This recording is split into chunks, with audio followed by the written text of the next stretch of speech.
नमस्कार मित्रांनो, विविध माहिती संग्रह चॅनलमध्ये आपले स्वागत आहे. आज आपण वातावरणाविषयी थोडक्यात माहिती पाहणार आहोत. वातावरण म्हणजे काय? पृथ्वीभोवती अनेक वायूंचे आवरण आहे. या आवरणाला वातावरण असे म्हणतात. वातावरणाची रचना भूपृष्ठापासून वरवर जात असताना तापमानात बदल होत जातो. त्यानुसार वातावरणाचे थर किंवा विभाग केले जातात. तपांबर भूपृष्ठालगतच्या वातावरणाच्या थरास तपांबर असे म्हणतात. यात वायूंचे दाट थर असतात. जसे उंच जावे तसे हे थर विरळ होत जातात व तापमान कमी कमी होत जाते. स्थितांबर तपांबरानंतरचा थर स्थितांबर हा होय. या थरात काही उंचीपर्यंत तापमान स्थिर राहते. स्थितांबरात खालच्या भागात ओझोन वायूचा पट्टा आहे, त्याला ओझोन आवरण असे म्हणतात. दलांबर स्थितांबराच्या वर दलांबर थर आहे. वातावरणाच्या या थरात जसे उंच जावे तसे तापमान खूपच वाढते.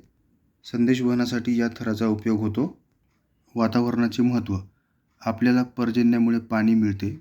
पर्जन्याची क्रिया वातावरणात घडते, त्यामुळे वनस्पती प्राणीजीवन वातावरणावर अवलंबून आहे. पृथ्वीभोवती वातावरण नसते, तर सूर्याच्या प्रखर उष्णतेमुळे पृथ्वीवरील तापमान खूप वाढले असते. अशा तापमानात जीवसृष्टीचा विकास झाला नसता. वातावरणातील ओझोन आवरण अपायकारक सूर्यकिरणे शोषून घेते. या आवरणामुळे जीवसृष्टीचे रक्षण होते. वातावरणाचे प्रदूषण झाल्यास ओझोन वायू कमी होऊन जीवसृष्टीस धोका निर्माण होऊ शकतो. त्यासाठी वातावरणाचे प्रदूषण होऊ नये याची आपण काळजी घेतली पाहिजे. धन्यवाद मित्रांनो, संपूर्ण व्हिडिओ पाहिला त्याबद्दल. व्हिडिओ आवडला असेल तर लाईक, शेअर आणि सबस्क्राईब करा.